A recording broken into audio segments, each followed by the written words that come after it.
My Wounded Island by Jacques Pasquet and Marion Arbona. My name is Imarvaluk. In my language, Inupiat, it means the song of the waves. It was my grandfather who named me when I was a baby. Every time I cried, it made him think of the sea. I love my name, but I no longer love the sea. The sea scares me now. The sea is bewitched by an evil creature. The creature has made the sea a monster that is slowly devouring our island, the island of Saracev. It's a very small island. On a map of the world on a classroom wall, you'd think that Saracev was a speck, a minuscule dot of nothing at all, an ink stain near the Arctic Circle, between Russia and Alaska. Grandfather reminds me that this island is the land of our people, the Inupiat. Our ancestors have lived here a very long time. We no longer live in igloos in the winter. Now we live in modern little wooden houses, like one big family in the island's only village, Shishmaref. But just like in the old days, the men still hunt bearded seal, walrus, elk, and caribou. Every summer we leave the island to settle on the mainland. My father and my grandfather built a camp on the tundra, on the banks of the great Serpentine River. It's there they hunt caribou.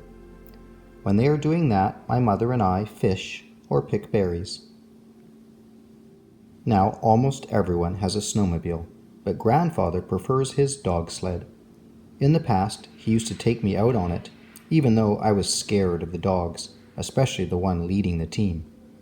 But today, it's the invisible creature hidden in the waves that frightens me the most. Because of this monster, we can no longer go on the pack ice.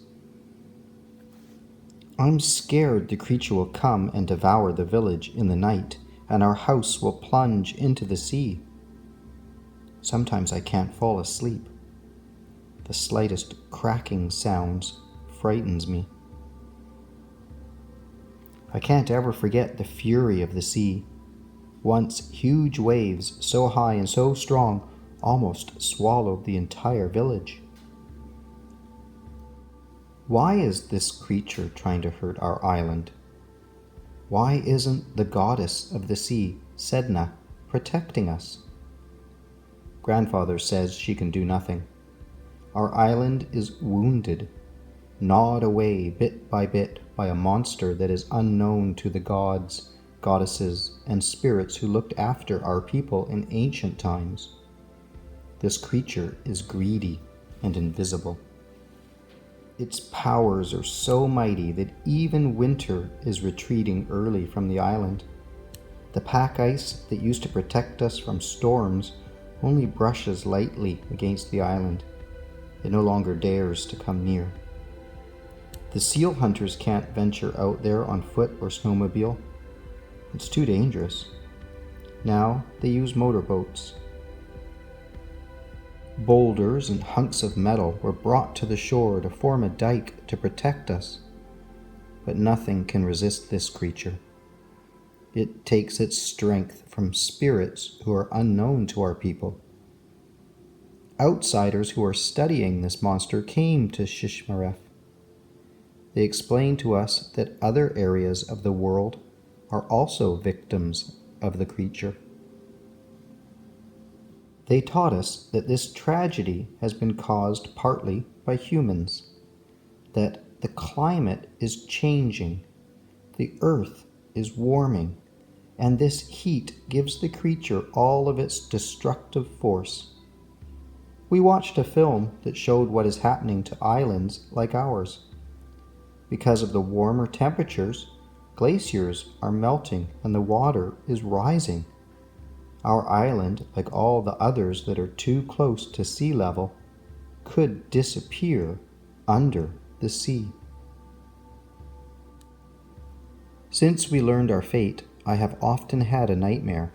I dream that our island is an immense sand castle. I am inside, and it's gently crumbling, drawing me into the waves.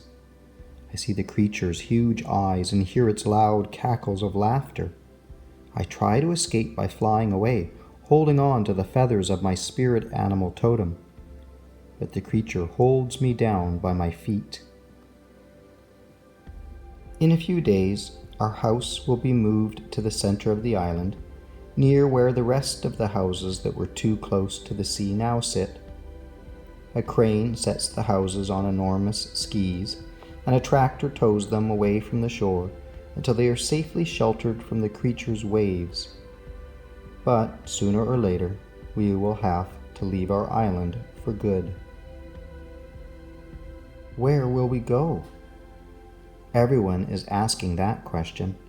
Grandfather says we will need to find a land where it will be possible to continue to live as we did before. Others speak of moving to Nome, a big city on the mainland. They think life will be easier and more comfortable there. That finally there will be running water in their homes. My father would like us to work together to build a new village on the mainland, but it would cost too much money, say the people who could help.